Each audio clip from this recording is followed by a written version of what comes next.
வணக்கண்ணா.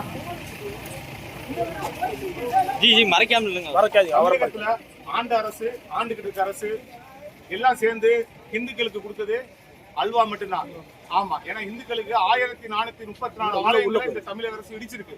இந்துக்களுக்கு அநீதியை மட்டும் தான் செய்து ரெண்டு அரசுமே. அதுக்காக நாங்க மக்களுக்கு ஆண்டு அரசு, ஆண்டுகிட்டு அரசு அல்வா இந்துக்களுக்கு கொடுத்துச்சு சொல்லி அல்வாவோட பிரச்சாரத்தை ஆரம்பிக்கிறோம்.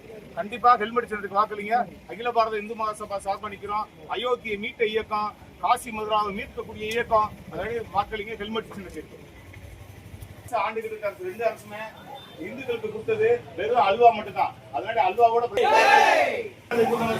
போட்டிடுறோம். ஹெல்மெட் சின்னத்தை அளிக்கிறோம். 11வது சின்ன ஹெல்மெட் சின்னம். மறந்துடாம ஓட்டு போடுங்க. அயோத்தியை மீட்ட அகில பாரத இந்து மகாசபா. 2வது நம்ம அரசு, தமிழக அரசு, ஆண்டு முடிச்ச அரசு இந்துக்களுக்கு கொடுத்தது வெறும் அல்வா மட்டும்தான். அதனாடி அல்வாவோட ஆரம்பிக்கிறோம். ஏன்னா நம்ம திருப்பங்குன்ற மலை உச்சியில தீபத்தை விடல 1000க்கும் மேற்பட்ட இந்து ஆலயங்களை இடிச்சிருக்கு. அதனால சிந்திச்சு வாக்களிங்க, படிச்சு பார்த்து வாக்களிங்க. ஒரு முறை வாய்ப்பு தாருங்க. பாரத் மாதா கி ஜெய். அயோத்தியை மீட்டு அகில பாரத இந்து மகாசபா சார்பா திருப்பூர் வடக்கு சட்டமன்ற ஜுவேசி நிக்கிறேன். எனக்கு வாக்களிங்க. ஹெல்மெட் சின்னத்துக்கு. 2வது என்னன்னா, ஆண்டு அரசு, ஆண்டு முடிச்ச அரசு இந்துக்களுக்கு கொடுத்தது வெறும் அல்வா மட்டும்தான். 1000க்கும் மேற்பட்ட இந்து ஆலயங்கள் இடிக்கப்பட்டிருக்கு. விழிப்புணர்வு சொல்லுங்க. மறுபடியும் ஒரு ஆலயத்தை கூட இருக்கக்கூடாது, இழக்கக்கூடாது. ஆலயங்களை காப்போம்.